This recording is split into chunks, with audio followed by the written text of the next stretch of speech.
శ్రీ గురుదత్త జయ గురుదత్త మారుతి అనుగ్రహం ప్రారంభ. ఈరోజు వారము శుక్రవారము 4వ తారీఖు ఏప్రిల్ నెల 2025 సప్తమి మృగశిర నక్షత్రం. ఈ రోజున దీపారాధన యోగం.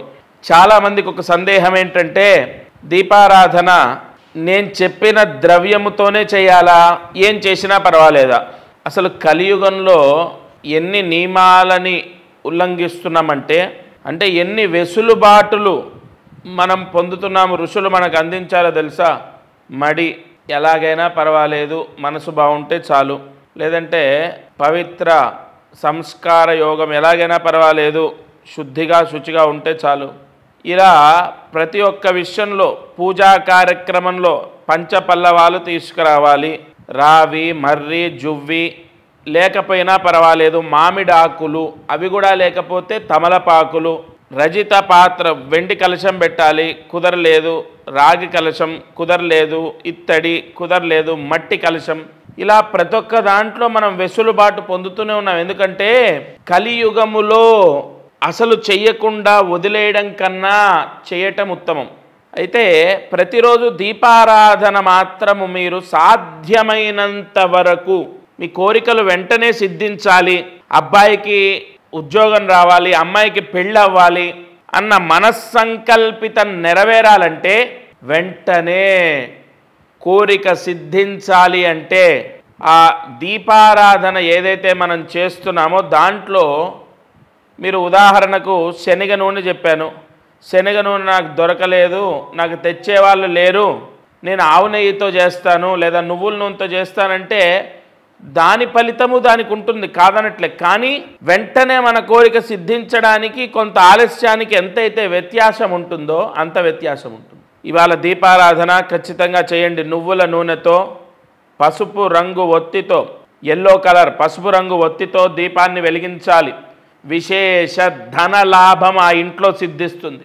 ఎంతో కాలంగా అవ్వనటువంటి పనులు పూర్తయి డబ్బు చేతికి వస్తుంది దీపం వెలిగిస్తే.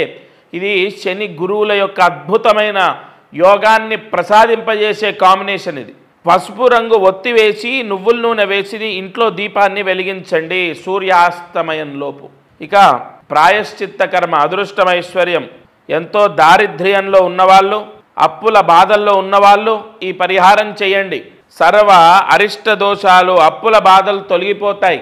ఈ రోజున తులసీ దళము ఉంటుంది కదా, తులసీ దళం తీసుకొని ఒక రాగి చెంబులో వేసి నిండా నీళ్లు పోసి ఇంట్లో ఈశాన్యంలో పెట్టండి.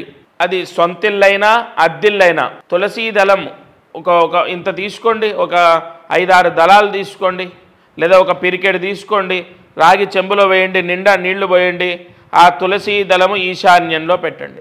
సూర్యాస్తమయంలోపు పెట్టి రేపు అంటే అనగా 5వ తారీఖు ఏప్రిల్ నెల రేపటి రోజున సూర్యోదయం తర్వాత ఆ నీళ్లు ఇల్లంతా చల్లండి. ద్రాపే అంధసస్పతే దరిద్రం నీలలోహిత పాపానాం పాపకర్మాణం పాపాత్మా పాప సంభవ త్రాహిమాన్ కృపయా దేవా శరణాగతవత్సల.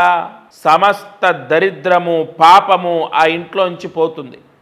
దానివల్ల ఏమిటయా ఉపయోగం అంటే, ఏ ఇంట్లో అయితే పాపము లేదో, ఏ ఇంట్లో అయితే దరిద్రం ఉండదో అక్కడికి డబ్బు వస్తుంది. ఆ యజమానులు ఆర్థిక బాధల్లోంచి బయటపడతారు. ఈ పరిహారం ఆచరించండి. ఇల్లంతా బాత్రూమ్లు కాకుండా ఇల్లంతా కూడా ఆ నీళ్లు చల్లండి. సప్తమి మృగశిర నక్షత్రంలో ఈశాన్యంలో ఉన్న జలము దేవతీర్థంతో సమానం. ఇటువంటి ఎన్నో రహస్యాలు ప్రతిరోజు మీకు ఈ ఛానల్ ద్వారా నేను అందిస్తాను. తప్పకుండా ఆచరించండి. ఒక మహామంత్రాన్ని ఉపదేశం చేస్తాను. ఆ మహామంత్రాన్ని జాగ్రత్తగా విని రాసుకొని మంత్రాన్ని చదివితే ఈ రోజున్న ముహూర్తంలో ఈ మంత్ర జపం చేయడం ద్వారా సంతాన యోగము సంభవిస్తుంది. జాగ్రత్తగా మంత్రం రాసుకోండి. ఓం శ్రీం